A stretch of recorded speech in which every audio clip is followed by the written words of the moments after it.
আগামী জাতীয় সংসদ নির্বাচনে গাজীপুর ১ আসনের বিএনপির মনোনীত প্রার্থী সাবেক কালিয়াকৈর পৌর মেয়র মজিবুর রহমানের ধানের শীষ প্রতীকের সমর্থনে কাশিমপুরে পথসভা অনুষ্ঠিত হয়েছে।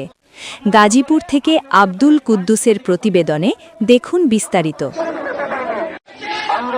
শুক্রবার বিকেলে কাশিমপুরের কাজী মার্কেট এলাকায় এই পথসভা ও সমাবেশ অনুষ্ঠিত হয়।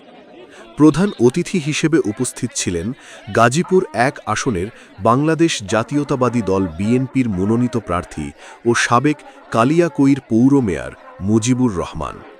৪ নং ওয়ার্ড বিএনপির সাধারণ সম্পাদক আব্দুর রাজ্জাক রাজুর সঞ্চালনায় বক্তব্য রাখেন কাশিমপুর থানা বিএনপির সভাপতি খন্দকার আলী হোসেন, সাধারণ সম্পাদক আব্দুর রহিম মাতব্বর, ৪ নং ওয়ার্ড বিএনপির সভাপতি হাজি মুস্তফা মিয়া, সহ-সভাপতি গ্যাদা মাতব্বর, আকবর মাস্টার সহ বিএনপি ও সহযোগী সংগঠনের বিভিন্ন পর্যায়ে নেতাকর্মী, সমর্থক ও সুশীল সমাজের নেতৃবৃন্দ।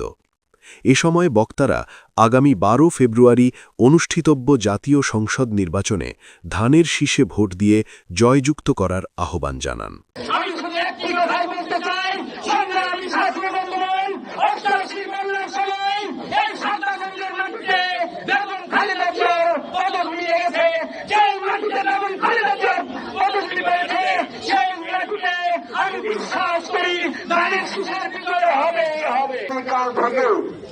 আপনারা প্রতি ঘরে ঘরে গিয়ে মেয়র মুজিবুর রহমানকে সালাম দেবেন, জনতা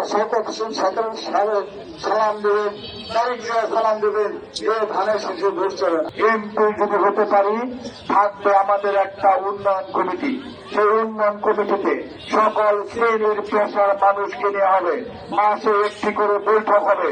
সেই বৈঠকে সব এলাকার ওই রিপ্রেজেন্টেটিভ যারা থাকবে তারা শ্রেণীর পেশার মানুষ, তারা সকলেই তার পরামর্শ দেবে এমপি হলে মেয়র মুজিবুর রহমান সেই কাজটা পরিচালনা করবে।